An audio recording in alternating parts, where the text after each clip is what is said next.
And so let's go with the event you just mentioned. You have to be willing to buy back in at a higher price. Mhm. No one does that. So it's not very exciting.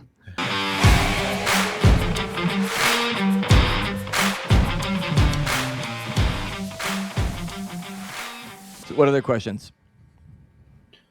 Well, I mean, I think it kind of goes into a lot of this is, what are we doing, or what can we do, or what should we be changing? What is the outlook for the next 6 months? That crystal ball that we all have, what does it look like? I think a lot of questions have come up because of the debt ceiling, because of the interest rate situation. I think that's led to a lot of clients, like I said, calling in and panic and, should I go to cash, or what should we do? And what changes should we make? And I think that's kind of the question that's come up quite a bit in the last 2 or 3 weeks personally. I don't know about you guys. Would you characterize, though, I mean, do you have really anybody calling in panicking? I really have. I've had at least 3 calls where it was, hey, what's the short-term upside versus a short-term downside of us reaching this debt ceiling agreement? Mm-hmm. If money market's paying 4.5%, 4.9%, why not park it there till this goes by and then get back in? Yeah. So, I mean, it's like the conversation we've all had about time in the market. So it's a conversation I tell clients, depending on your situation, if that makes you more comfortable, that's an option, right? But you're going to have to also be willing to buy back in at a higher price if you're wrong, because with inflation where it's at, long-term solution for you is not cash.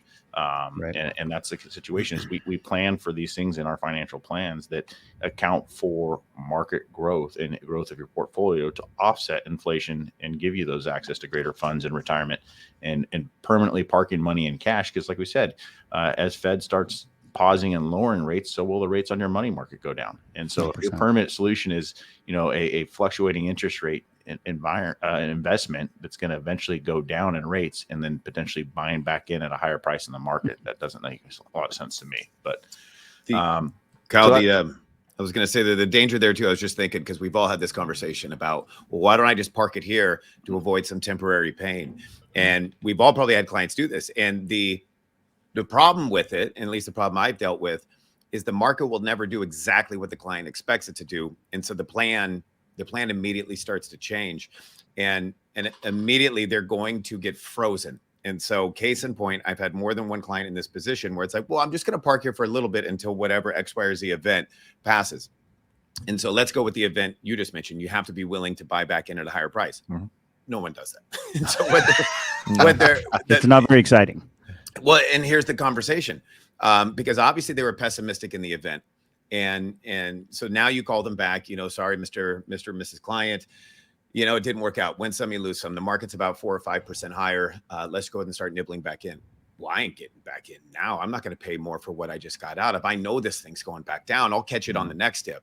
Yeah. And so they don't like it if the market goes up. And if the market goes down at all because of XYZ event, all it's doing is confirming their fears and saying, I'm not getting in now because I know this thing's going lower.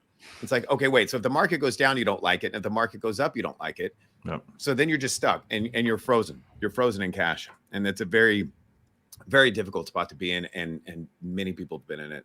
Many of our clients have been in it. And so usually what I recommend is that if you've got that general fear, maybe you just adjust the tachometer a little bit in your portfolio, kind of relook at the long-term horizons, what you're really planning for, and what risks make sense, as opposed to trying to zig or zag. Well, trade that's really impossible. The argument makes sense there too, which I know a lot of us do. We try to avoid specific recommendations on portfolios because we all manage our money very similarly for clients, but all different. So, but at the same time, it's having access or resource cash there that we talked about, that short-term reserve. So if you're a client that is in retirement and you're drawing on your account monthly, then we're not going to be fully invested in that money. So maybe it's building that reserve a little higher for an extra couple months to get you through the volatility of the debt ceiling talks or whatever may be on the horizon. That makes sense to me. But all or none bet, let's go 100% to cash for a period of time. You're going to have to be willing to commit to get back in at a higher price is kind of the way that. And that's what that lifetime income modeling is all about too. And that's something that, I think is pretty easy to show how that works. We typically blend everything together, but it's a pretty sound concept. So we should dive into that sometime too. Yeah, for sure. Yeah, I mean, generally, I think, and the only thing I can add to that is generally the answer is do not react to what the market's doing. And I mean, honestly, I could say from my own experience, there's so many times you think that the market's going to do something or go one direction, and it completely goes the other direction. Now, in the long run, yeah, I think things typically average out, and we're in a much, much better spot than when I started in this business. And every couple of year period, you're in a much better spot. But over any short period of time, and I know Kyle showed the chart before about all the issues, all the issues that come up, and it's always something. I mean, again, fear sells. You got to have some immediate concern. You have to have get people to watch, people to act, and that's kind of what we deal with. That's really a big part of our business, is helping people not act, not react to the latest major fear cycle. And not that hey, but last year was a rough year. I mean, we do go through rough years, but it doesn't mean that it derails people's portfolio or their financial plan, because that's, like Kyle mentioned earlier, that's some of the stuff we're planning for. It's included. Well, and I think too, not you guys, but I talk to clients a lot about changes we are making to the portfolio, without getting to specific changes, reactions. It's, we're not sitting here doing nothing. There's been, I've had conversations with clients. It's probably, last year was probably the most active we've ever been in managing money. And a lot of that was because of the difficulties we saw in the fixed income market.